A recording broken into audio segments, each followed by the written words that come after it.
Get ready, ladies and gentlemen. It's time for kickoffs and kick-ons.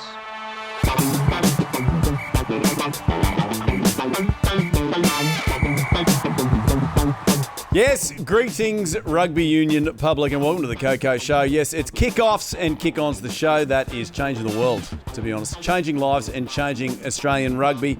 Last week I reported that the Australian teams, they'd won 41% of games against New Zealand. Well, guess what, fuckers? After the weekend, we're up to 43.5%. Bang, bang, Reds. Bang, bang, Force. Ayo. Ayo. KOKO. KOKO. Let's bring in the rugby union players, shall we? A man who claims to be 2% body fat and will not get out of bed for anything less than 25% commission. It's Matt Gits. Hey, that's a nice intro. Thank you, mate. A man who is 50% human and with the right lighting conditions, 50% horse. It's Drew Mitchell. Drew. Hey-oh. Jesus Christ. Get the pixelator in. And a man who went on holidays is 110%, but on this show only contributes about 10%. It's Adam Ashley Cooper. Swoop. Welcome. Piss off, Prof. Piss off yourself, mate. Let's start with you, Goit. You're down in Canberra today, mate. And, geez, the logo behind you on the screen looks great. That's fantastic. Yeah, it took me a while. And with the help from Drew, with the contrast and brightness, got it all working. But yeah, I'm good. In Canberra, went to Gold Coast for 5-6 days. See my wife's brother, family. And Who's that? Cousins and Lance. Went and saw Lance. Lance who? Lance Franklin. Oh, you fucking name dropper. Oh, buddy, is it? He's not a name anymore. He's done. Mate, you sent a little clip. He's now playing social basketball and he does some good work in the paint, bud. How tall's buddy? I think he'd be 6'7" maybe, but yeah, he was dominating. It could have been about 5th grade, 6th grade maybe basketball. But he loved it. MVP, he reckons, most points. He had a lot of fun. It was good. Very good. Now, boys, you two got together on the weekend, I believe, to watch a friend of yours go round. Bit of a return to superb rugby for a mate of yours. Yeah, we did. Swoop invited me over to his place. He said he'll invite me over. We had a couple of beers, a little whiskey. He said he'd get dinner. We didn't eat. So I'm actually a little malnourished. Thanks, Swoop. Yeah. What happened? Oh, mate, just trying to cut out some calories, and I thought he could benefit from it too. But but no, it was good. Yeah, it was good to have Drew around. Helped me put his godson down. Yeah. Did that make sense? No, it did. Your son is his godson. That's right. And you guys Put him down to bed. We didn't put him down. He's not like a dog. Yeah, well, no, we certainly didn't put him down that way. But he got down eventually, and then we were able to sit back and relax and watch the Force put on an absolute show against the Crusaders. And KB, I mean, we're absolutely pumped and stoked for KB to get back out there and have a big influence on the game. And I believe he hasn't spoken to any media, but is there a show that he might be talking to today? Look, there's every chance that we're going to be having the exclusive chat to KB later in the show. Stop it. Yeah. We are the number one stop for all your rugby union needs. Hey, it's getting warm in here. I don't know. Is this aircon fixed, Hugo, or what? Can you? I just need to...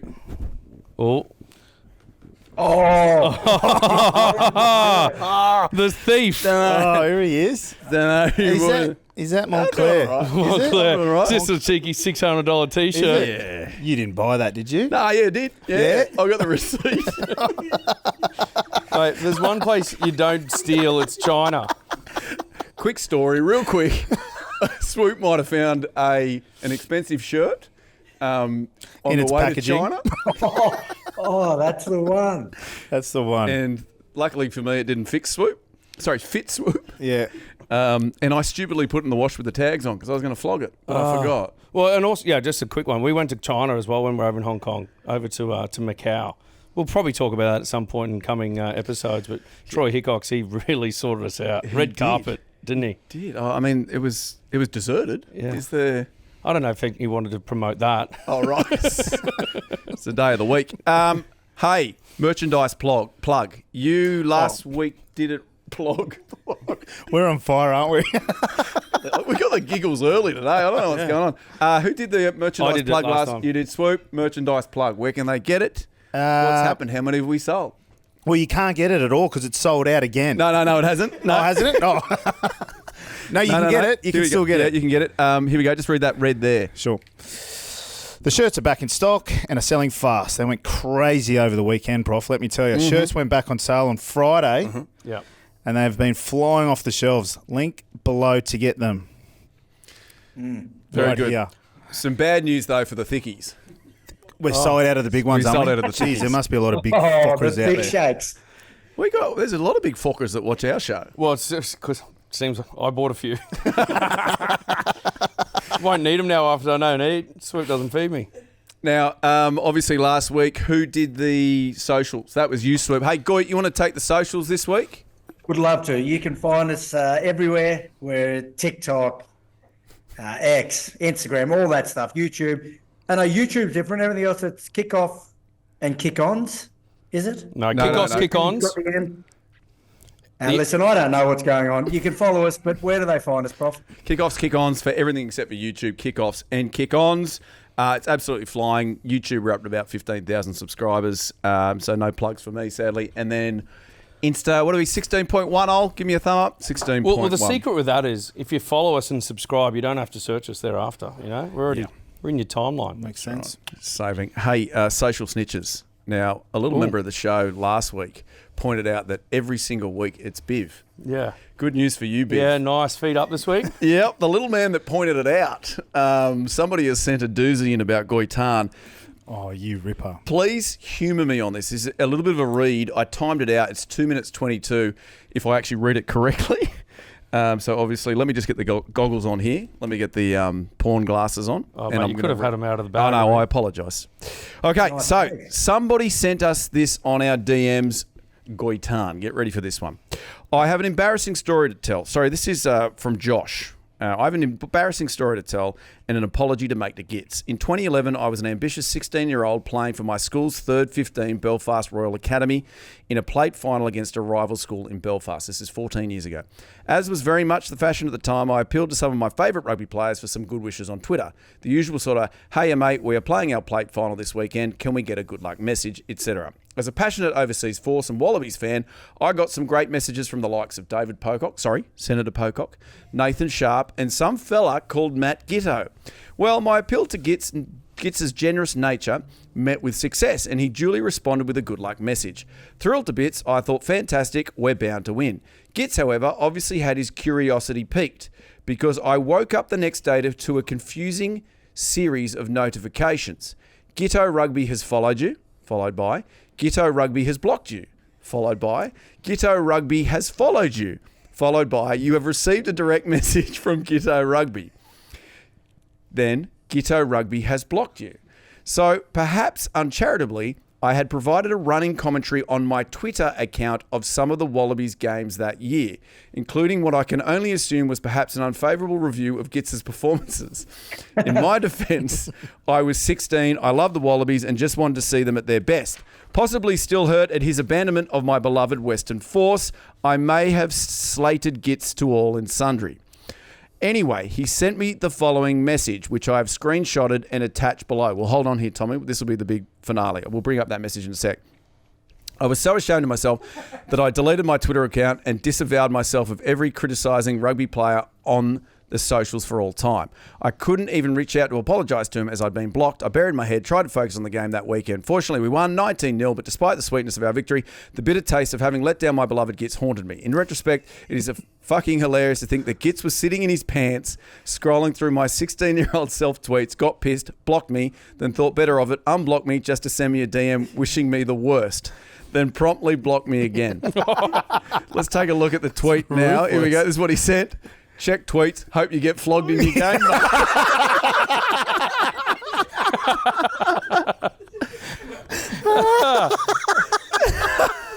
Good honesty. Yeah. Gits, do you remember this encounter with Josh from the island? No, mate. I was so nervous throughout that whole reading that you were doing. I didn't know where it was going. No, I don't know that. Yeah, I don't even remember that. So you obviously, what's happened is, bad press. so you've gone back and scrolled through his tweets and found that he was having a crack at the Maybe it was Wallabies, just, or you? if I followed him, it must have gone on my timeline. I don't know why I followed a 16-year-old boy though. Like, Yeah, mate, you can almost get a knock on the door if you do that. Yeah, I don't know. I don't know what to say. I'm glad he won. I'm glad he didn't get flogged. And I'm glad that he's given up writing reviews. Very good. Gets that with Social Snitches. Send in kick-offs, kick-ons. That was a particular I like good it. one. I like it. I know why you like it. Yeah. Because you're exactly the same. Someone has a crack at you on Twitter. I'm not a blocker, social though. media. I've not blocked anyone. Well, you reply, Yeah, I reply to them, give but I you don't 2 block. cents worth. Wait a minute, Drew, I've never you're blocked. a liar. You never blocked? Never blocked anyone. Because you say that I like it because I can wind them up, I'll have a crack at them, and then I just block them, and they can't get back to you. Thank you. Honestly, I'll get my phone out now. There's 0 people blocked. I don't know how we do this. New phone. No, I can inbox them because they follow me, but I don't follow them. That's why I just go into the DMs. All right, what we'll do is in the break for the next week, I'll go through all your Twitter accounts and I'll check if they've been blocked and I'll report back to your gits. You'll be in San Diego by then, won't you? I will be, yes. Okay, very good. How did they go on the weekend, the Legion? Did they get a win? They lost this morning. First time they've lost at Snapdragon. 33-32 to Utah, unfortunately. Oh, Utah, give me 2. Yeah. 2 meatball sandwiches. Is that why you're going over early, Goit? No. Last week I told you I was already going over, so, you know. Yeah. Anyway, here comes the saviour in business class, the chariot. No. Nah. Very good. Turning right. Yeah, you turn it right 3 times. I wish. Which Yeah, is 3 left, times, you're right. right. Right, left. He's flying the plane. That's fantastic. Hey, let's get into this podcast. People want to know. Superb rugby. Another split round. You know, I love a split round. Over the weekend, lots took place. Let's start with the Hurricanes defeating the Drua. That's the first time the Drua have lost this year in Fiji. Hurricanes defeated them 38-15, full crowd. Would you describe that as a boutique stadium there, Gits, or is that just a... was in Definitely Suva? boutique. Yeah, no, it sits into the boutique area. The weather, though, every time, last couple of weeks there, it's just been horrendous to play. But they look like a really hard team to beat at home, the Drua. Hurricanes, it took everything, the full 80 minutes, I think, to get that victory. Yeah, one thing that I heard over the weekend, Greg Clark, who does the commentary for the Drua home games, he said that most teams go over there to try and slow the game down when they play against the Drua at home, whereas the Hurricanes seem to just go over there and try and lift the tempo and play at pace, and it served them well. I mean, I think also the Drua probably hurt, having 2 of their players suspended from that Rebels game, Lamani and the reserve hooker as well. So, I mean, they're a tough side to beat, but geez, the Hurricanes, they're in some form. So talk to me about this 19-year-old debutante, Izakili Rabitu for the Drua. Did you see it? He scored the try 10 minutes in. I mean, that's a positive for them. He was very good. Yeah. I know as much as you. He's got an epic mullet. Did you see him? He played very well. Didn't see him. Okay, fantastic. He's someone to watch out for. Did you catch him, Biv? I also didn't see him. We're on Fantastic. a flight Goit. on Friday. We're up in mate. Brisbane. We're actually up at BBC Sorry. Rugby Lunch up there at BBC. This is the jersey here. They've got a great program up there, doing some great things, not just for the kids on the field, not just the first 15, but the whole rugby program there. It's And the Indigenous community. Talk about a program. Is this cash for comment? let's- No, it wasn't. Did you We're just really impressed by it. Yeah. Ran into Lotte Tunkiri and Digby Yowane. Yeah. And James Hansen, Chibba, the Beast. That's right. A couple of former Wallabies. And Roger Gould, actually. Roger Gould, Dan Leo. Yeah. There you go. Talk about Mate, a you program. talk about name dropping. Yeah, I know. Leave Yeah. it alone. Mate, let's drop a few more names. Mate, what about that program and all the coaches that they've got around? Brad Thorne, Petrus Duplessis, Petrus Duplessis, Dan Leo, Ben Meehan, um, Dumper. This is- Dumper McGann. We're going to Yeah. cut this out. This is so boring. Hey, kids, did you see the 19-year-old fly half as a man that was probably at one stage 19 and a fly half? mate, no one saw him. Move on to the Fuck's next sake, thing. he was brilliant. Yeah, he was. He was very good. Thank you. I think also the way he played to the weather conditions, some smart kicks there. They also know, I reckon the Drua know where the big puddles are, where they can kick the ball and it's just going to stop dead. They got a knack for, find those spots. Find the big puddles. Next week, they take on Moana Pacifica, which one of our producers, Ollie's going up there. He's doing 36 hours in Fiji. Wow. He said it's the best game to go and watch. Draw Moana. What do you say? It's the most colourful game in rugby? Absolutely, he's saying.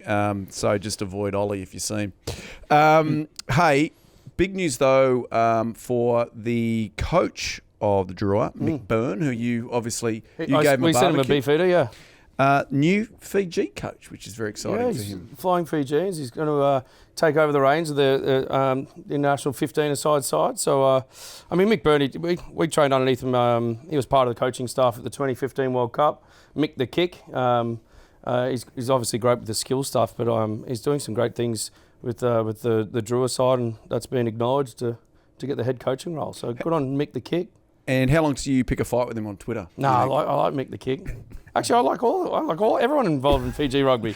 Well, this is what I'm getting to. So over the break, we sat down with Simon RAIWALUI, who you famously had a bit of a Twitter to and fro. It was a fight. misunderstanding. It was a misunderstanding.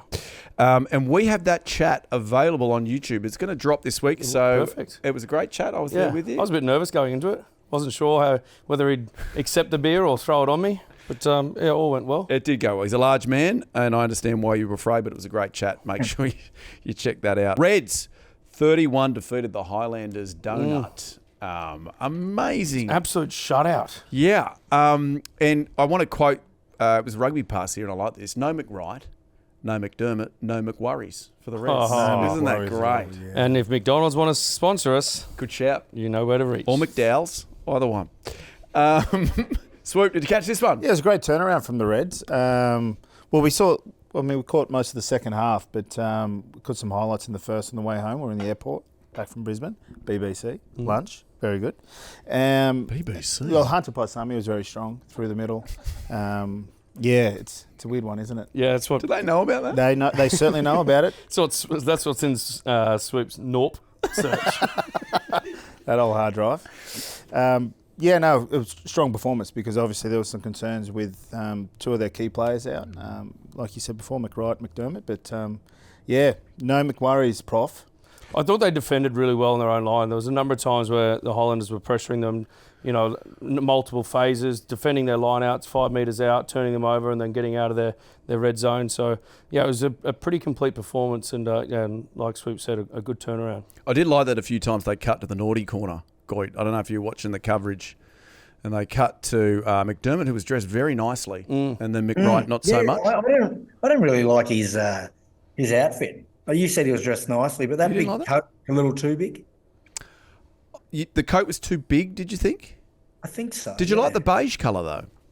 No, I think maybe that's what I liked, and it actually did fit him all right, but it was the beige colour. Might have been the beige. Next week they take on the Blues. Yeah, it's going to be a good game. It is, yeah. Where is that? Somebody give me a location.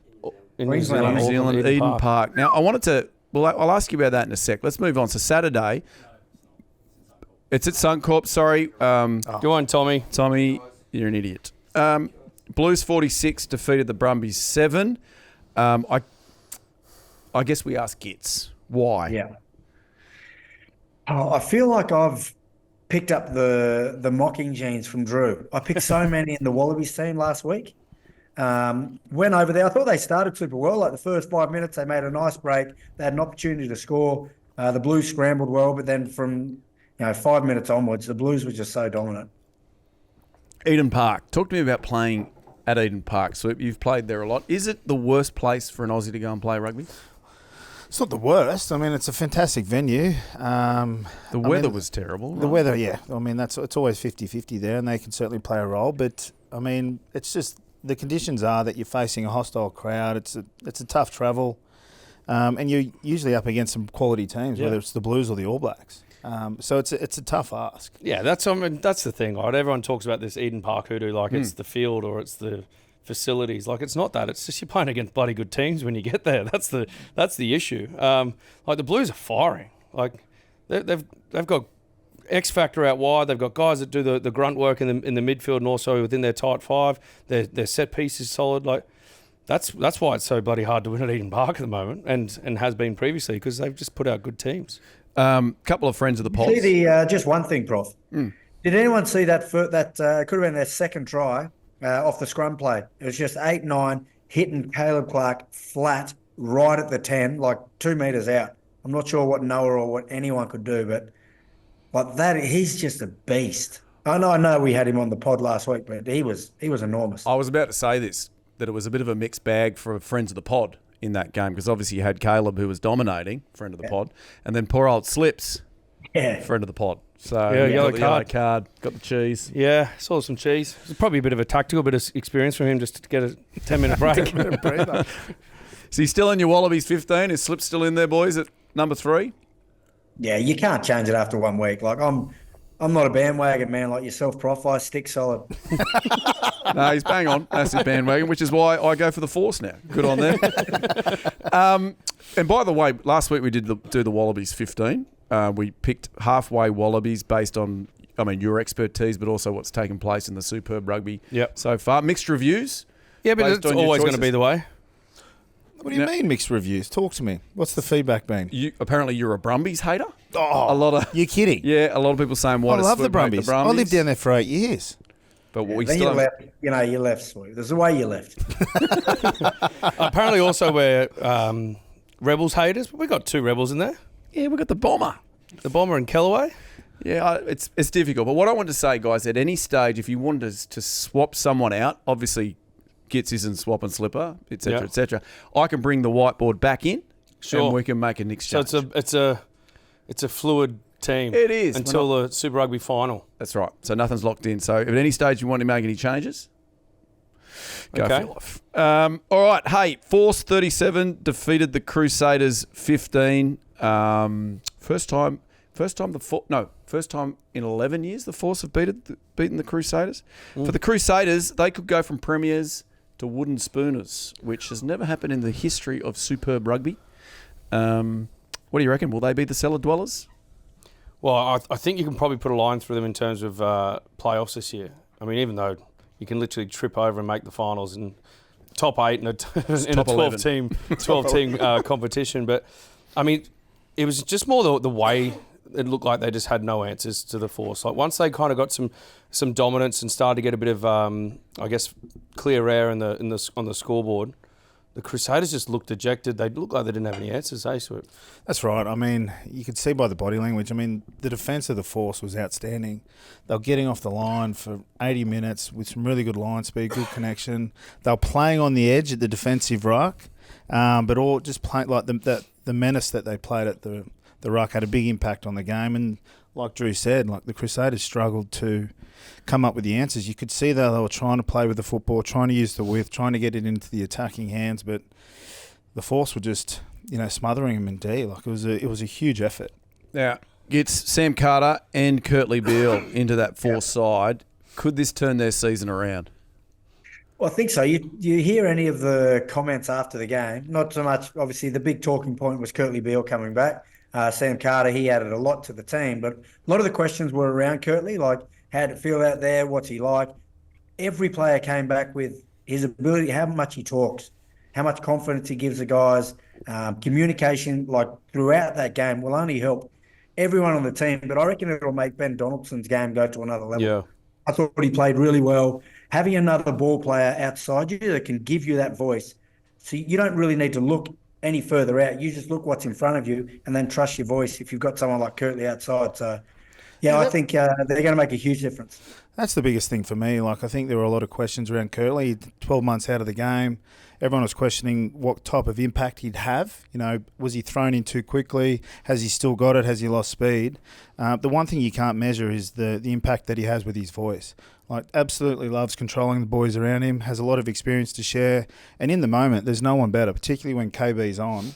What he can see is far beyond what anyone else can see on the football field. He's just got this incredible ability to see where the space is, how to communicate that space, and then get the ball in the hands of the attacking player to attack the space. Yeah, I mean, I think that was the best performance we've seen from Ben Donaldson as well. So, excuse me, that beer went down the wrong hole. I think he looked so assured, Dono, because maybe what Giddy was talking about, he had other options outside him, and those were communicated through the voice of Kurtley and others as well. But I also thought the return of Isaac Rodder. I don't think he's played in maybe 18 months, I think I heard. And he had to end up playing 70 minutes because Franklin went off early, and they weren't sure if he was going to be able to play out the game 70 just because he hadn't played in so long. But he was pretty immense in terms of the physicality, his ball carrying, his set piece work. So, like, some really handy inclusions at a pretty crucial time because I think they probably need 4 out of the last 7, and they're in through to the playoffs. Well, great news for the Force. Should we speak to KB? Should we now? Yeah. What's about to happen here? It's 3:30 in the afternoon. It's 5 to 4. Now we're thinking we're getting Kurtley at 6. Now, so I'm throwing to Kurtley in the future. Is that what's happening here? I don't know. But then in the event that we don't get Kurtley, we apologise in advance. Here's Kurtley Beale. All right, KB, mate. Personally, mate, it was just so good to see you back out there playing in Super Rugby in new colours, and they suit you well. Western Force colours, mate. How do you feel a couple of days after the game, after playing your first game of Super Rugby in a very long time? It's great to be back. Like literally yesterday, I feel like I've been hit by a truck. But we had a bit of a move around today, bit of a touchy, bit of a walk through the plays for going into the week against the Highlanders. But just focus on recovery now, Brett. Just you got to get the body right. And so, KB, obviously physically it took its toll, but what about just emotionally? We saw, a really special moment in the dressing sheds with Simon Crom when you had your cap presentation. You got a little bthink choked up, but how do you feel about where you're at and the opportunity you've got? Yeah, it was. I guess the opportunity was a long time coming, and I was just really, really grateful that Cronny, gave me the opportunity, and having Maddie there, KJ, and her sister and her little family was there as well, was just a really nice moment for me and my family. And yeah, because I didn't really think it was going to happen, but I always, we just didn't know if it was going to happen. So it was just great to be able to actually just share that moment with my family, and I got a bit choked up, but I'm just so happy to be back. Yeah, it was a beautiful moment. You spoke about it being a long time coming, more than 12 months out of the game. What were the pre-game nerves like? Because obviously spending a bit of time out of the game, 1 week, 2 week for an old bull like yourself, young bull anymore, Brett.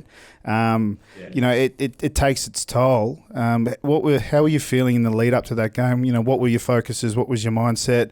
Any anxiety? Any concerns? Take us through the week. Yeah, a lot of anxiety, plenty of nerves. Probably up until the kickoff, when I got my first touch. But leading into the week, I had a bit of an injury scare, like a hemi scare. I was a bit probably did too much kicking on the Friday, so my groin was kind of playing up and niggling. But it was good. I kind of understood where I was in terms of feeling. But it was probably just excitement levels, right? Just a bit neural. Just a big week in terms of getting detail down across as well. But that was all good. The boys were kind of looked after me there, and same as Chrono. So I was just embracing it. Giddy, your Wi-Fi's, we can't hear. Yeah. He's blowing up. Sorry, KB. Giddy's Wi-Fi. Giddy, try now. I think you're okay now. Try now. No, you're no good. We're going to have to leave you behind there, Goit. Yeah, good. Oh, poor bastard. KB, let me ask you, obviously Western Force, great rugby club. When you come over there, do they tell you the story of Drew Mitchell and Matt Giddo and what they meant to the Western Force? Yeah, well, they were the stalwarts, right? They got us up and running. They always touch on the history of the club, and those guys were the guys that paved the way for a lot of the junior guys coming through now at the club. So, yeah. Well, I'll tell you what is a bit of a sore spot for me, Kurtley. Just over your left shoulder, there's a jersey in the frame and there's a logo for Firepower. They still owe me about $700K. So if you can find them, get them in a little headlock there, Brett, and give them a noogie for me. Is there any photos of the boy? Is that a photo? Are they in that photo behind you, Kurtley? There is a photo. I mean, I don't know how. I'm going to try and... How's this going? So if you're listening, Kurtley is currently moving his camera closer to a photo. We'll be able to find you in there.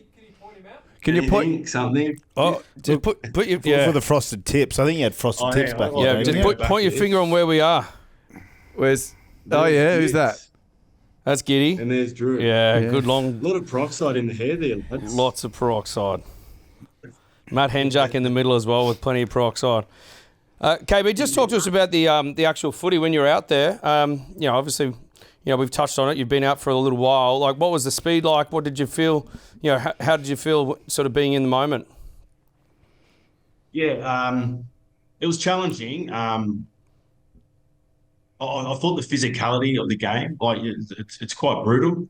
And I guess the speed, you in attack, you kind of under pressure a lot more with at this level, the defense is kind of in your face, pressuring you to make a decision. And once I got used to that, kind of understood what was going on around me, I was able to kind of adjust. And definitely a big pickup from shoot shield, but.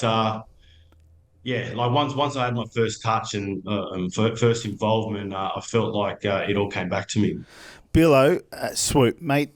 In the post-match, Dono / How many nicknames have you got? And he's got 15. What? Did you just say whatever? You just toss up? Yeah. We got plenty of names for each other. Yeah. Sorry, as you were. KB, in the post-match, the commentary was speaking to Ben Donaldson, Nick White, and they were speaking about your comms throughout the game, but also in the weeks lead up. Can you give us a little bit of insight? Take us into the game around those comms. What kind of, if there's a structure around your comms, or it's just a natural behaviour of yours. Once you're in the game, take us through some of the communication that you have with other players around you. Yeah, I'll probably learn off you boys, to be honest, how important communication is and just having micro chats with your combinations. And it's key for cohesion. It's key for combinations, understanding what you want from each other. And I guess when I first got in here, I went straight up to Dono. I went straight up to the centres, got the back three together, just kind of having those micro chats around, their roles in the team and just specific details and letting them know how I think and getting them to see different pictures that we did at training. But I kind of need that for my own game to kind of get an understanding of what they're thinking in those moments, or if something kind of pops out into defence, what are they seeing? And so constantly I'm just communicating and having connections, and you don't want to be going out in the pitch and not talking to each other. And I think it's beneficial if you're constantly connecting through communications, micro chats, and constantly just being on the same page, which kind of helps you go out there and deliver. KB, I noticed that post-match you weren't on the coverage. Is it true that you told them that you have an exclusive deal with Kickoffs and Kick-Ons and that it's the number one rugby show in the world and that's the only people you will talk to? Is that right? That's right, boys. Save the best for you, boys. Oh, I love that. KB, what about settling in with the fam, Matty and little KJ? You've gone across to the Perth. You're now enjoying sunsets instead of sunrises. Like, how are you guys settling in? Yeah, settling really nicely. We're kind of just down at Cot there next to the beach, which is really nice. Makes it a little bit easier with the transition. Maddie, she loves the ocean, she loves the water, she loves the early morning rises with the little fella. We're very lucky in that sense, and so it's just making it a little bit easier, kind of pretty similar to what we have back at home in Sydney. So, Beale, you're all about early bird gets the worm, right? And Drew just mentioned you've gone from sunrise to sunsets, and you just said you're down in the cot, but usually you're in the cot by 5 o'clock. So have you caught a sunset yet? Yeah. No, definitely. No, but it's like that. It's we're very lucky in that sense. It's just so beautiful. It's always sunny, blue skies. It's the sun setting. Go for a late arvo dips. I saw Gits, you were down at Cot, weren't you? Oh, you can't hear Gits. Yeah. He's a non-contributor, mate. Yeah, he's giving the thumbs up. Yeah. We can get that.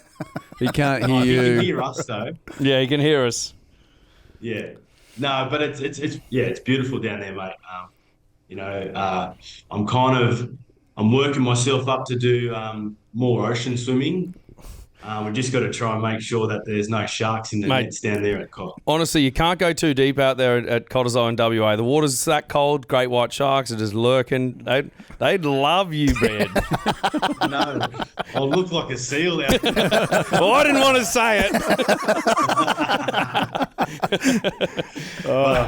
It's But yeah, we actually, Mads and I love it down there. We get out there and do our morning ocean swims, and it's beautiful. Hey, Loving it down here. Beale, swoop again. He knows because Gitz is on mute, or he's having a couple of Wi-Fi issues. He should be at the Shell, but he's not. He's in his garage, his home gym with the plumbing hanging out of the walls. Anyway, he wanted to know, what he really wanted to know was, is a hot dog a sandwich? Oof. Stumped him. What? Is a hot dog sandwich? a sandwich? No. There you go. No, it's not a hot. What do you think? Well, I don't think it is because it's only one piece of bread. Is it a No, but sausage roll? it's a roll. It's in a roll. Well, then it's not a sandwich. No, it's in a bun. It's a roll, yeah. Yeah. It's got to be a roll. God, it's a bloody good question. Yeah. I'm going to Thanks, change Gitz. tack to another question. Yeah. So, KB, you ticked a goal in coming back and playing Shoot Shield. You've ticked another on the weekend playing Super Rugby. Natural progression, next one, playing in the Wallaby Gold. Is that what you're hoping for at some point down the line?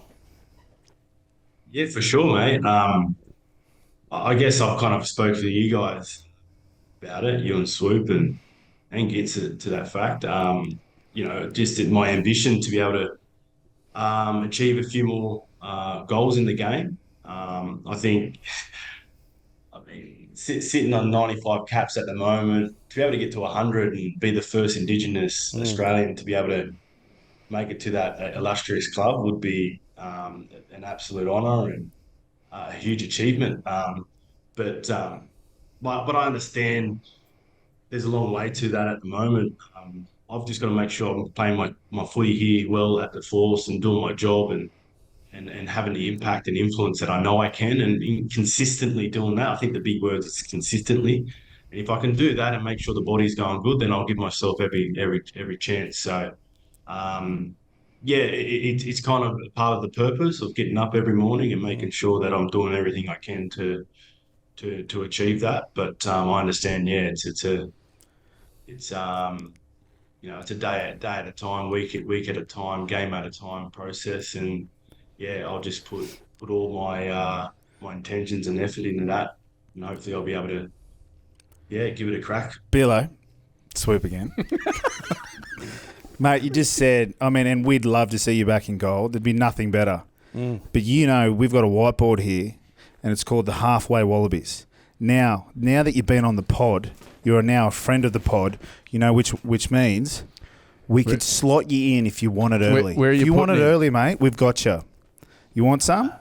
You want to get on that board? Are you getting rid of Kellaway? Yeah, because he's a friend of the No, pod. he's not. Well, he wasn't my selection, so I can't get rid of him. And I wouldn't either. We love Kellaway. So who are you getting rid of? The bomber? Where are you putting him? I'm not putting him anywhere. I'm just throwing it. So what are you doing, Swoop? I don't understand what your question No, we're not was. doing anything. Let's put him on there. Let's get him on there. Kurtley Beale. Get rid of Andrew Kellaway. 16. No, not 16. No. Okay. Slash KB. Congratulations. You've just made it into the kickoffs and kick-ons. Halfway Wallabies. It's almost better than the real Wallabies. There you go. Hey, KB, we better let you go. Has everybody else got anything for KB? I've sent this to KB, communicated, but I just want to say publicly, mate, I'm just super proud of you. I know that, you've been through a hell of a lot, you and your family as well, but super proud to see the way you've gone about things, the way you've come back, and the way you played as well, mate. Like, I was super proud. Swoop and I shared a little single malt and toasted to you when we were watching you play, but, mate, we love you, and who would have thought a year ago, sitting here talking to you in this scenario, it's just amazing, mate. We're really, really happy for you. Thanks, BB. Appreciate it, bro. Thank you. And also, you've been nominated for Super Rugby Player of the Round as well. So you've got at least 8-9 votes here in the room. So let's get KB to Super Rugby Player of the Round.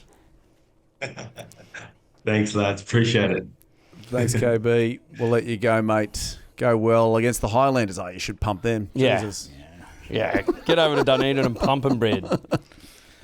Thanks, boys. That's what we're going to do. Yeah, nice. All right, there you go, boys. Kurtley Beale. Great for him to have a chat to us. Good mate of yours. And hopefully we see him in the gold again. Yeah, hopefully, yeah. I mean, if he keeps playing as well as he did on the weekend, why not? Guys, it's now time for my favourite segment. You know what it is. Here it is. Super Sizzler, brought to you by BeefEater. Life tastes better outdoors. That's right. It is time for the Superb Sizzler. Gents, you know how it works. You got to pick your sizzler from the weekend. Just a reminder, the weather is still cracking out there. Please go and buy a barbecue from BeefEaters. Look at the great barbecue there. Look at the fridge. They're fantastic. Thanks to Appliances Online for providing this. What a great sponsor. They've been absolutely brilliant so far. And long may they continue. Yes. Long may they Winning. continue. Who would like to do their sizzler first? Goity, would you like to start us? Would love to. Thank you for throwing it me. It's got to be Kurtley Beale for me. I think, been out of the game for so long. Obviously, lots written about him, but he's just stayed quiet, did his job, went out there, played unbelievably well. And then also seeing Drew sent it to me, the clip from the Western Force where they presented him his cap. Thought that was pretty emotional and, very special. And hopefully, KB feels very welcome back into the rugby community and just keeps growing from here. Do you know the only thing that's going to make his week better, Goit? Yeah. Do you know what it is? Yeah. He doesn't have one. He's just moved to Perth. He needs one. There you go. Yeah, he left his BeefEater in Tamarama, so... How good. BeefEater to Kurtley in Perth. Here's a question for you two. Did you both pick Kurtley as well and he went first? May have. Yeah, I can pivot, though. I can pivot. Give us a heavy pivot. After a great performance from Sam Carter, he dropped the F-bomb in his post-game interview. That was an absolute sizzler. And he's just so nice, Sam Carter. He was hands up. Sorry, apologise. But if you haven't, go back and have a look at that. Carter, BeefEater. Yeah. That's my question. Yeah, give him one. Give him one. That's two BeefEaters. How'd you go? Can you pivot? I'm going to have to pivot again. Yeah. Because we both enjoyed that, didn't we? Well, the third pivot. Did he take your second one? He took my second. Double pivot. Double pivot. I might have to go a little outside the box here. Maybe to Simon Cron, the coach of the Western Force, who took us inside the change rooms to present Kurtley's first cap, Force number 258, I think it was. I thought that was... great of the club to allow the spectator, the viewer, into the change rooms to witness a special moment for Kurtley and his family. And obviously, Kurtley said a couple of nice words and looked like he got a little emotional there too, which brought out a couple of tears. Yeah, and just after that as well, the Western Force don't sing a team song. They just sing bangers. And they sang Sweet Caroline. So go back and watch that too. That's on the Western Force account. That is a banger. Yeah. Sweet Caroline. Should we drop that in now? We can't afford Sweet Caroline. We can't afford what I just sung just then. Really? I shouldn't have done. That was so off key. Nailed it. Here's a question for you. Cronny, does he like to cook? I reckon he does. And what are you going to ask me? He's got a BeefEater. He doesn't have one. Send him a BeefEater. Let's get him one. So we're sending a couple over to the West. Yeah. Oh, good. Anyway, Freight costs less. Three to the West. This is great. 3 for the West. It's going to cost less on freight. Yeah. Good thinking. Yeah, you're welcome. Hey, what about this one? My sizzler, Hunter Paisami. Oh, like it. Tell me why, Prof. Because one try, he won a penalty at the breakdown, and he did that little chip kick across for Vunivalu. Yeah, that was what good. A try. Just over the outstretched hands. Yeah, that was a good one. And I know we established last week that my opinion doesn't count for shit. No, it does sometimes. Just not in rugby. No, I think I said something like that, but it wasn't that it doesn't count. Just has Maybe no weight. Holds no weight. Holds no weight. Okay. I think he should be in the Wallabies 15. And you know who should have BeefEaters? Barbecues. Who? Hunters. Send him one. Get it? You like that? three to WA, 1 to Queensland. Congratulations. That was the Superb Sizzler. Hey, Like it. gents, we moved from the Superb Sizzler straight into, it's a brand new segment on this show, and I think we made a stinger during the week. Did we? Here it is. Have a look. That's right, it is. Oh, that's a good sting. Thank you, mate. Yeah. I hope it was. Hugo. NHLs, that's right, Northern Hemisphere Legends. It's us providing content for the North, so at some point we can do a tour up there and we can meet Holiday Swoop. Pissed up in the UK. Hey, we have a real big treat. I should have teased this at the top of the show. Yeah. No, you're teasing me now, and I like it. About to join us is one of the all-time great English rugby union players. He might be there. Danny, are you there? Just so I can double check. Are you there, Danny? Danny's there. Yeah. Hello. What's your mate? Yes. Now, Danny, what happens on this show? I don't know how much you've seen of this, but Tommy writes an intro. Sometimes they're lovely to the guests. Sometimes they're a little bit insulting. So his name's Tom Erskine if you're trying to find him. Perfect. Here we go. Our guest this week, some have said, is the perfect mix of too much aftershave, hair gel, and half-naked thirst traps, all rolled into a 5'9" rugby maestro. Okay, I think we know which way Tommy's going. This bloke at the age of 11 was accepted into the Sheffield Wednesday Football Academy. He was later told he was too small, so ironically he became one of the best scrum halves in rugby, playing over 100 caps for England. However, this bloke didn't just make waves on the footy field with his Yorkshire charm and slightly compressed James Bond-esque good looks. This man has also set the modelling world ablaze. So please welcome to the podcast our second favourite DC, as we are contractually obliged to say Dan Carter is our one and only. That's good we got that deal done. So try your hardest not to stop and stare as we bring in rugby union Spunky Care Bear. Yes, of course, I'm talking about the little lad from Leeds, a true Harlequin hero and a man whose buys are jealous of his tries. It is the one and only Mr. Danny Care. Hey, what a welcome. Yeah. Boys, that's the nicest welcome I've ever had. I'm my mum's favourite DC, second favourite DC as well. She's a Grand fan as well, to be fair. Very good. Hey, Danny, thanks for joining us. Can you set the scene? What's the time? Where are you in your house right now? We're 7:04 in the morning. One of the kids has woken up. Two of them still asleep, so we've got a bit of time. We just played Sale last night, so we're up in Manchester, and now I'm back to the day job, take the kids to school today, and then do my own podcast. But I've thought I'd love to be on your boys. I'm a big fan of your work. I think it's amazing what you boys are doing, and thanks for having me on. Mate, don't just say your own podcast. Give it a plug. Yeah. Oh, it's the Rugby Union Weekly with the BBC. We've been going for about 5 or 6 years now. So, yeah, we're covering... It's obviously mainly rugby. Rugby's in the title, but we like to have a bit of a laugh at it as well. But we don't take it too seriously. But your boys' pod, you're making waves. I'm loving this. So, yeah, hopefully we can have some fun. Absolutely. BBC, that's the second time that's come up today, isn't it? Yeah. Bit of a And theme not for once is tonight's pod. Not once is it big. Okay. Anyway.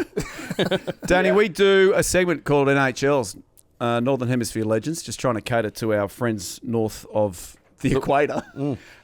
As you said, you played Sale on the weekend. Unfortunately, Harlequins, you boys went down.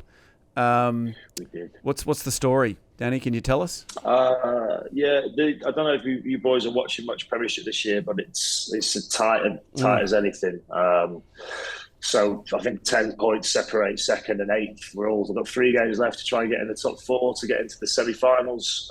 We took 2 points on the road, so we'll take that. But should have been maybe 5. But it's tight this year. We just got to try and stick in it, try and pick up points when you can, and try and get to the big dance in a month's time. So what's the goal? Obviously, you want to win the Premiership. You're also in the semi-finals for the European, what's it called? Champions Cup now? Champions, is that what it's called? Yeah. Yes. Yeah. What's the priority? What's the one that you'd really love to win if you had to pick one? Oh, mate, obviously, in our wildest dreams, we probably never thought we'd be in this semi-final of the Champions Cup. So the lads went down to Bordeaux last week, and one of the greatest games in the club's history. I was on a sunbed in Turkey, so I missed it. I thought your hairline's looking pretty strong. Yeah, thank you, sir. Thank you. All this hair is my own. I have to let you know that all this hair is my own. It may have been enhanced in a certain way a couple of times, but I didn't get the lid done in Turkey. I didn't get the teeth done, as you can see. I chased kids around the pool for a week. But yeah, the boys did an unbelievable job. So we found ourselves in this unbelievable position where you're 2 games away from winning something that I probably never thought we'd have a chance of winning. A couple of you boys on the sofa did it, won that big pro trophy. It's massive over here. So for us to be in the semi-final, got to go play Toulouse, the best club team in Europe at the moment. to give it a crack, but we're just going to keep going on all fronts and try and get into some finals and see what happens. Like, we're just going to give it a go. And mate, what's the mindset there? Because you said that you were in Turkey, and I think Joe Marler also sat out. There's a couple of guys that sat out in that one. So that was a quarter final. Why was it that you didn't play a full strength side, and will you in the semi final? Yeah, look, we you know what it's like. It's quite tough. We backed our squad, which is brilliant. We got a couple of young lads at scrum half and at loose said that came in and had the games of their lives. They were brilliant. So it kind of all worked out well in the end. In hindsight, you know, if we'd have gone there, we'd have taken a loss. We'd have got a load of heat. But we backed the squad. I think from the Six Nations come back in, it's always quite tough. There's never really chances to get a break. The last end of the season's pretty relentless, and this old knee was a bit sore. Needed a bit of a break. So we went for that weekend. Luckily, it worked out that the boys played an unbelievable game. I just happened to miss one of the best games in Harlequin's history, so I'm the idiot.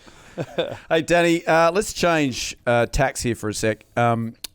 I don't know if you know this about Australians, but everybody's second favourite team is England. I think we can all agree. Gits, your second favourite team, England, Gits, is it? Sometimes my favourite. That's right, sometimes. Mate, congratulations on the 100th cap for England during the Six Nations. Amazing. Was it awesome to also defeat Ireland in that 100th cap? I have to say, that comes across a lot from you boys, your love for England. You know, it's no joke. It was incredible. Obviously, I had a few years out in the wilderness, so you know, the dream was to try and get back in an England shirt. It's something that I've loved doing. I'm very passionate about playing for England. It means a lot to me. So when it's taken away from you, I think you sit out and you look at it and you're missing out. So to get back in was amazing. I owe an awful lot to Steve Borthwick and the coaches for giving me another opportunity to live the dream and wear that shirt. And we went to the World Cup, but then, to make the 100th cap and it to beat Ireland on that day, you know, everyone's favourite team. For some reason that weekend, everyone did turn into an English fan. I think everyone's sick of seeing Ireland winning. So it was an incredible moment that I got to share with my best friends and all my family, and the kids came out with me, and something that I never thought would happen. So when it does, you know, it's one of those moments that I'll generally cherish forever. Mate, you just said it was sort of taken away from you, and you know, you're out of that team for a while. Who took it away from you? Here we go. It did take a while. Your mate, the Beaver. Did he? No, we one of those that I'd been playing for a while. I think it was 2018, and we played against Japan, and we had a bit of a loose performance. We still won the game, but there was about 8 of us that went into this black hole that were never seen again after that game. The Abyss, yeah. And it was one of those classic cases of a coach saying they really, you know, they want to be challenged, and if you have something, come and challenge them. And I was the idiot that challenged Eddie. Mate, you know that's a trap. They never want to be challenged. I know. It wasn't seen for 3.5 years, but in a way, mate, not that I enjoyed it. Obviously, I hated that time of being out, but I do feel like, in a way, it was the best thing for me, because it made me go back to my club and really, really crack on and try and prove people wrong and fight my way back in. And it took a while, but I managed to get there. So, I don't blame Eddie for that. We're mates now. Yeah, but I think it was similar for, I don't know, for you, Drew, but it was definitely for me when I went to France. And you kind of took it for granted. Not that you should take it and select it for granted, but just being in that setup. And then when we got brought back after 4 or 5 years, the appreciation you have for every little moment and how much more you enjoy it. You know, it was a bit like I don't know. I feel like I appreciate it way much more, even probably more than my first cap. Was that, you know, similar for you? 100%, mate. I think when you've had, like, you're exactly right. When you've had that feeling, you love it, but you don't. Not that you take it for granted, but because you're in it and you're getting picked every week, you're playing for England, it kind of becomes a little bit normality. Whereas in reality, it's only a very, very few people get to do what we've done and get to represent their country. So I think when you come away from it, you realise how special it is, how much it means to you. And when you see people doing it and you think you'd like to still be doing it, or you could be doing it, it hurts. So when you get back in, the last year, I just said I'm just going to enjoy every moment, because obviously I'm not getting any younger. I knew that this was probably going to be my last year in doing it. So just going to try and make every moment as special as I can, and try and make a few people proud, try and say thank you to everyone that's kind of support me along the way by showing them what it means to me to wear that shirt. So it made every moment way more special. Yeah, you did that. And just, sorry, Swoop. You're right. Talking about England, what about the match payments? You guys are up there. Yeah. Number one, aren't they? Oh, mate. The jam you get after... Where is that? Yeah. Where is that now? Decent bit of jam, lads. Decent bit of jam. It's you do get heavily compensated to play for England. So obviously that's not why I play. That's what you missed in the 3.5 years. Yeah, I'm missed out on a little extension out the back or something. I had a house to renovate, yeah. So now I'm flat broke, so I put all that in. So the last year really did help with had to put a nice little garden and barbecue set out the back, which was decent. But no, the boys do get compensated quite well to play for England, but we all play it for the love of the game. What's the difference? I mean, we play for the love as well, but the Australian match payments have gone down since we left. Like, it's getting less. Usually it's supposed to grow. Last I heard from England, it was up around 20K, was it? Pound per test? Yeah, you boys could do with winning a game every now and then. A little bit. Yeah, fair enough. Yep. Okay, if I could just switch tacks here. If you could switch lives with one person, or, and have their body or whatever it is, who would you switch lives with one day? Drew Mitchell. Yeah, mate, you'd want this body. Remember we met in Cannes. We met in Cannes that night, didn't we? And Drew was like, we partying. And I was like, yeah, we're partying. He's like, no, we're really partying. Yeah. I was like, well, we'll give it a go. So we had a good go. But it's just the energy that guy brings, just brings to the table. I'd love to just have a day of that. I'm like, I feel tired now, but I just need a bit. I need to be a bit more Drew, I think. Yeah. But we'll have to revisit that. Maybe take two on the night out in Cannes and just really send it. Please.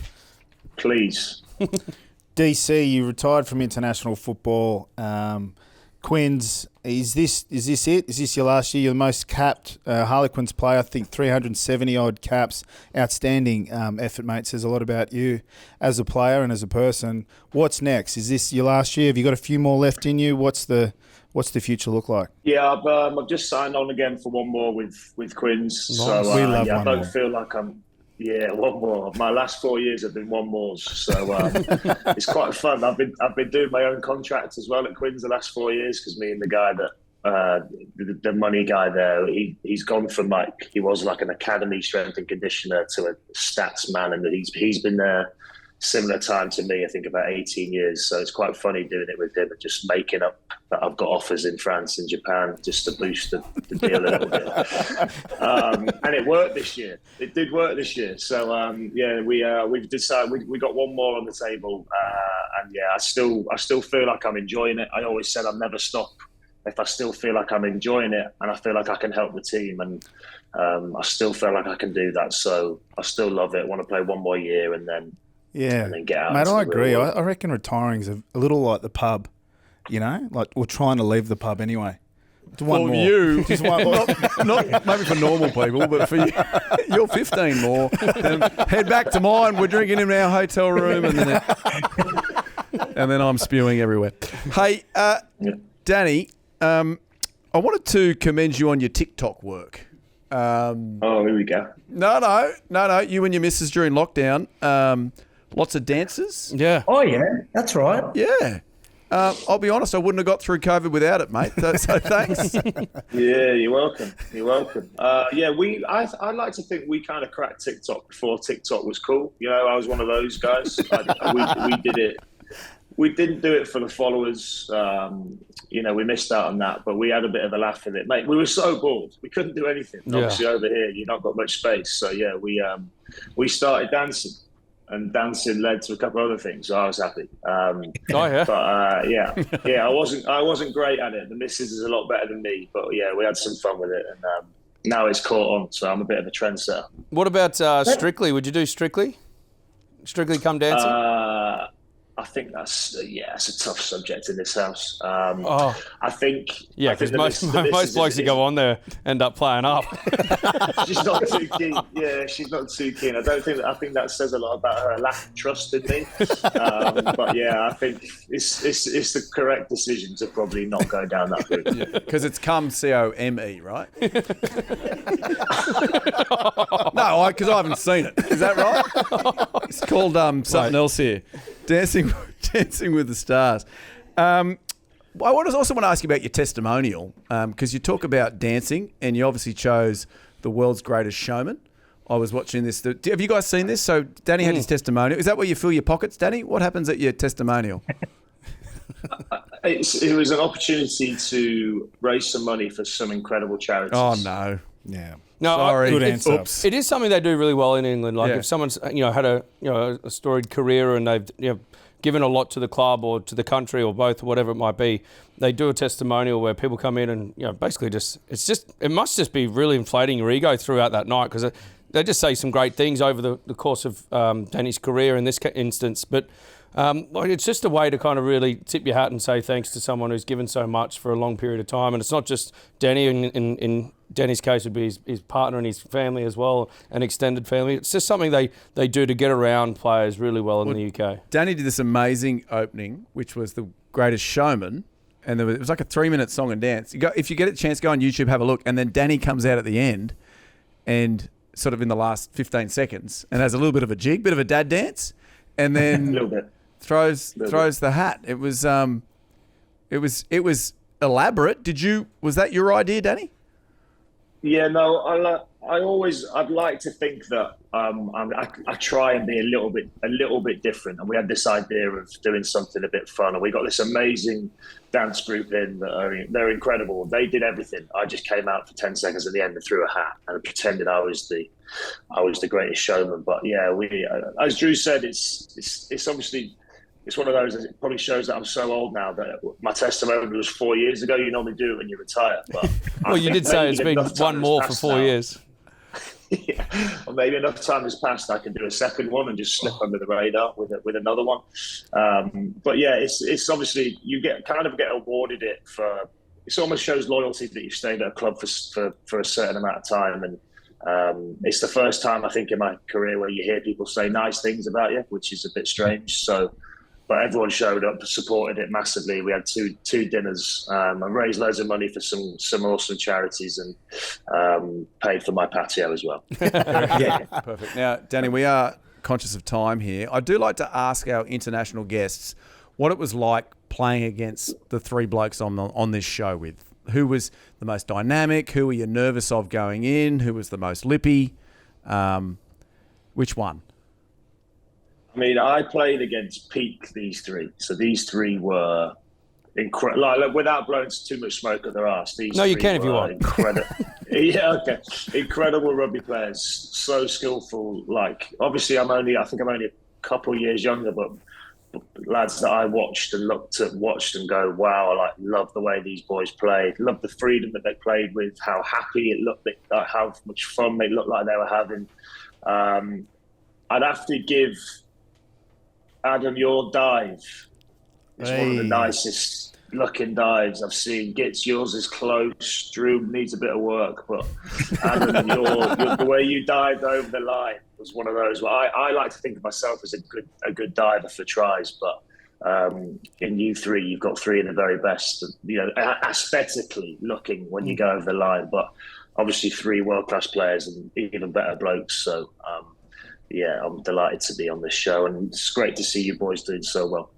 You like to your dive? I'd describe it's quite low but darty, because you don't get a great deal of height. You go long. Swoop's quite powerful.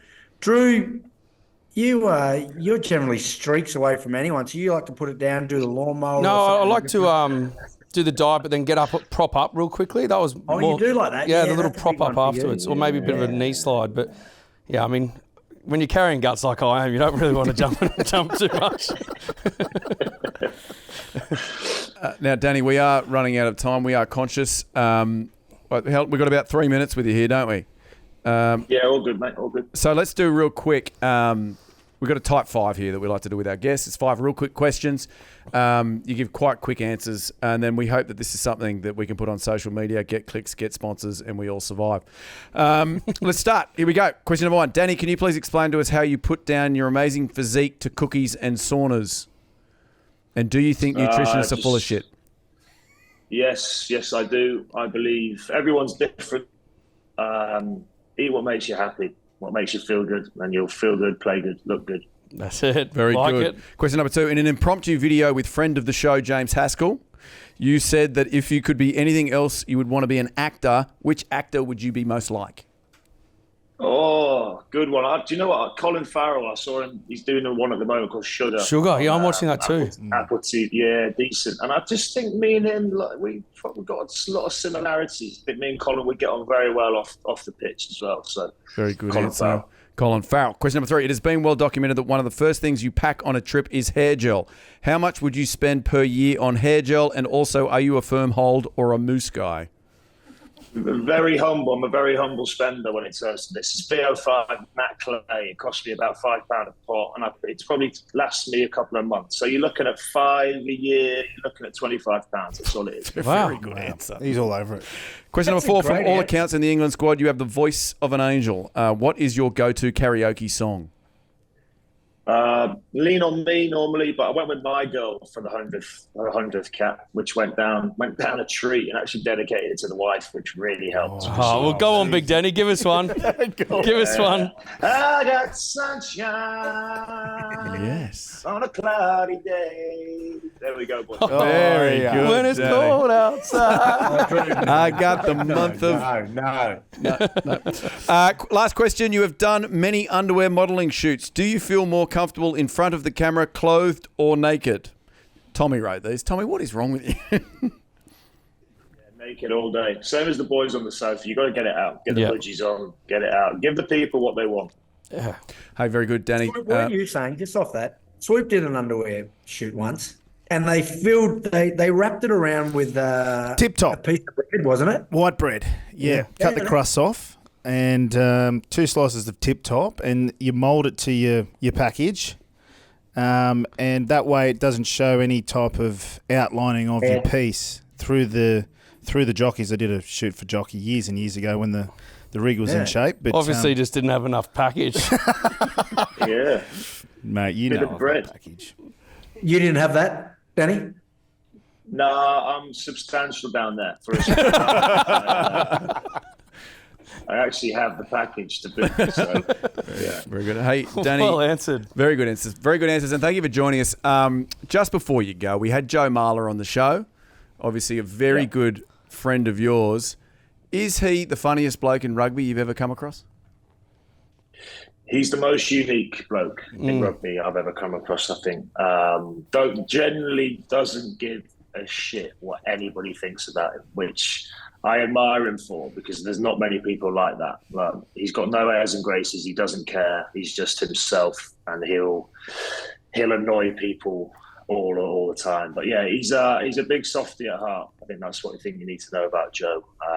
But yeah, I love him. I love him to bits. He's one of those blokes that I've known him for 15, 16 years. We've been through an awful lot together. I know how much he struggled with stuff off the field. So, and to him to be kind of an ambassador for that, but also manage to do what he does and put his body through every day, blows my mind. So yeah, anyone says a bad word about Joe, I'm their enemy, because he's one of my best friends. He's a legend. Well, mate, if you're that close, can you just buy him some Wi-Fi? He's currently got to go to the Shell to rip some of their Wi-Fi. Give him some Wi-Fi, mate.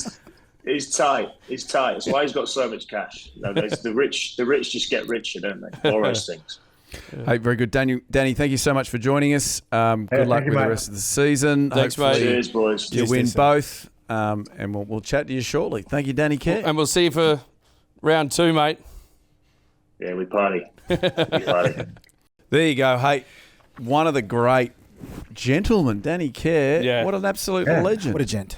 And thank you so much for coming on, Danny. Tell us about the party you had with him. What were you doing? Well, I actually had forgotten about it, but now I've got a number of photos in my phone. I think it was Jamie Roberts was there as well. There's a few of the Harlequin boys. We're just down in Cairn and just absolutely turning one on. Well, let's see if you can pop one up now. We'll see if you can Yeah, find one. yeah. Bit of pressure. Oh, no, Yeah, we can't. no, I can put a couple up. There's, down in the south of France, there's scantily clad women dancing and all sorts of different things, but they're all covered. Pretty liberal place, but we'll get the pixelator in and we'll fix all that up. Hey, I had to jump ahead because obviously Danny was jumping on for the NHL segment. Yep. But something we need to touch on is the superb Rugby W semi-finals. Yeah. Over the weekend, some amazing results. Druitt 25 defeated the Force 14. They will head into the finals looking for a three-peat. Amazing. Who was it that streaked away? Was it Boona that streaked away for Fiji? Adelita Boona. She's double the speed of everybody else. It's like a cheat That's code. right.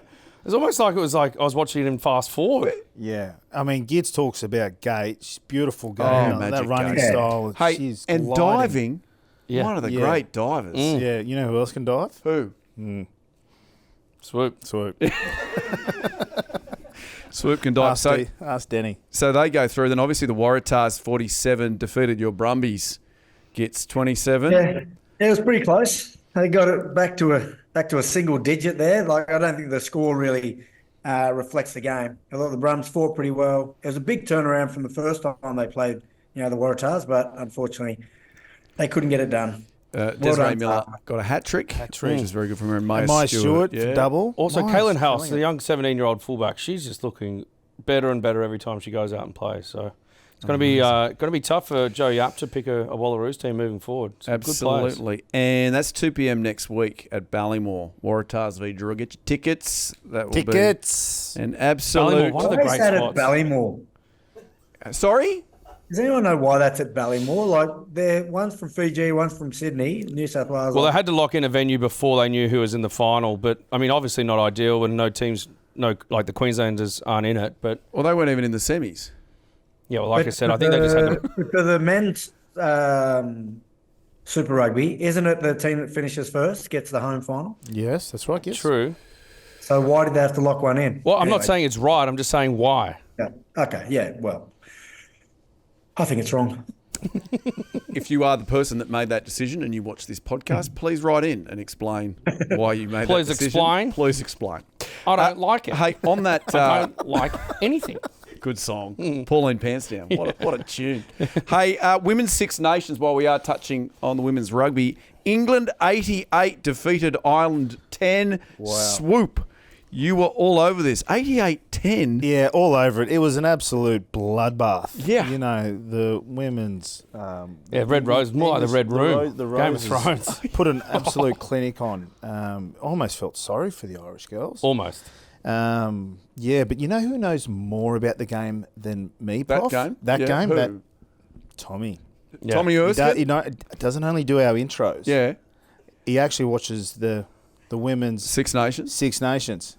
And he had a lot of positive things Get him to on. say. Should we get him on? Tommy, get in here, mate. Tommy, Tommy's coming on. Another day when the air conditioning's not working. Great for Tommy. We know Abby Dow had a killer. And Meg Jones. Mate, tell me more about it. They've been quite dominant in the Women's Six Nations, the English, and it was in front of a 88-10, no shit. 49,000 at Twickenham. So that's a pretty good little a crowd that they played in front of. You obviously were talking about John Mitchell being there. He was an old coach of yours. And he at the Force, yeah. And who was Brian Ashton has just come in as his assistant. I believe he coached England, didn't he? Yeah. Yeah. So they've got a ahead of their home World Calm. They've got a pretty good little thing going there. And also the Wallaroos on the women's game, they just signed a 6-year sponsorship deal with Cadbury. Oh, so good. Yeah. Chocky's in there. Oh, happy. Thanks, guys. Tommy, very good. See you next time. See ya. Quick one. Get out. Oh, mate, you are back. So, Drew, you remember John Mitchell when we played the Brumbies? Could have been 2009, maybe. Swoop. You blokes were getting ready for your Mad Monday. You were shopping throughout the week, but we were playing the Brums as the Force, and the Force were up 19-0 or something at halftime. And we've come into the sheds. And John Mitchell's just thrown his earpiece and his walkie-talkie, and he's told all the coaches, get out. He said, they don't want to listen to my game plan. They can just get out. all the coaches out. These boys they know better. They can deal with it. And he walked out, didn't say anything. As soon as he left, we just got in our huddles, came up with a game plan, went out and beat the Brumbies. Then when we came in, he had the nerve to he pulled me to the side. He said, "Mate, you can only pull that trick once or twice a year." What? Yeah. Anyway, we didn't speak to him. It was like, I think we ignored him. And then a week or so later, we sat down and had a coffee, and he said, "Oh, man, I know you've got the shits." I said, "Yeah, because you abandoned us. Like, we needed help or some pointers, some advice. And because we weren't winning, it looked like you just walked away." Could you imagine the lip on the Goit, right? So Brumbies were 19-0 up after the half. We're thinking, we're going to schmidt this in. They've clearly had a little bit of an episode in the change rooms, came out firing up, and so they just crawled their way back into the game. By the time they got to the lead, Gitz is just into me. I was just saying, we're coming. We're coming, mate. Well, I didn't actually play that game. Remember, Goit, the captain's run the day before it started pouring with rain? And everyone got a bit, like when you're at school and it's raining, everyone gets a bit wild and that. It was kind of like that in the warm-up game of touch, forwards versus backs. And I ran into Senator Pocock, and I did a syndesmosis, buggered my ankle. So I was in a moon boot for the next 6 weeks. I had to go, of all things, which I was most filthy about, I had to go dressed as Wonder Woman and Mad Monday with a moon boot on. Yeah, that's right. Kind of works with the boots, though. Yeah, that was good. Yeah. Those were the days, lads. Those were the days. Hey, we're going to call it there. That's the end of the show. Have you got something else? Yes? I've been told 15 minutes, Kurtley's ready.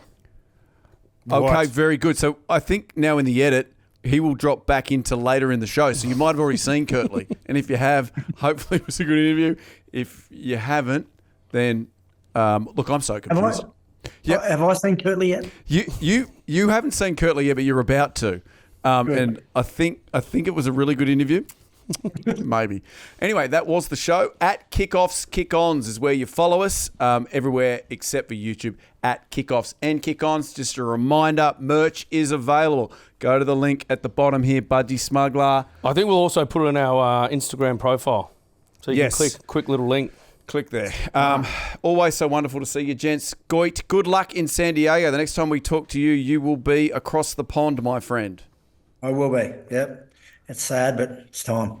Now, and lovely shirt, lovely Fireball shirt. Wow. Oh, it's funny you say that, Matthew, because new little segment, fire up.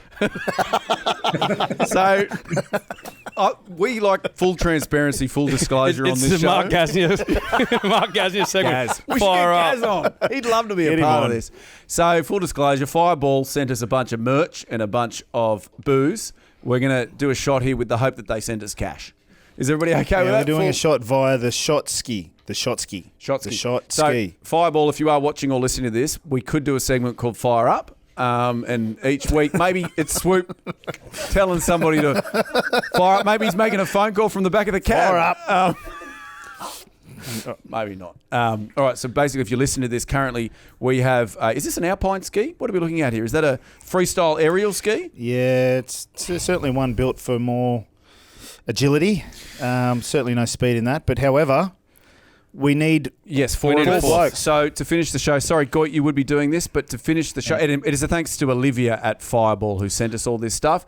Tommy's going to come in. Thank you, Olivia. And we're each going to do a shot off the shot ski to finish the show. Fireball, thank you very much. We'll see you next week. All you're going to hear is slurping if you're listening, and you're going to see us gulping in the event you're watching. Thank you. Why don't you give us a KOKO after the shot? Sure, let's go. Hang on a second. Hey, Drew, you want a fireball? Fuck yeah, I'll have a fireball. I'll have a fireball with Swoop.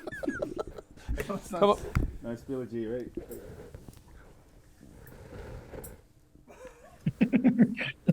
Oh, that is delicious. You know what? It tastes like Christmas. Cinnamon. That is yummy. Hey, give us one. Cuckoo! Oh, how good's my voice after fireball? Yeah. I like your flow. G'day, please, if you like the show, well, show us you liked it by pressing like and subscribe so we can exist, because we don't have any more money. We need your support. And make sure you check out our other videos.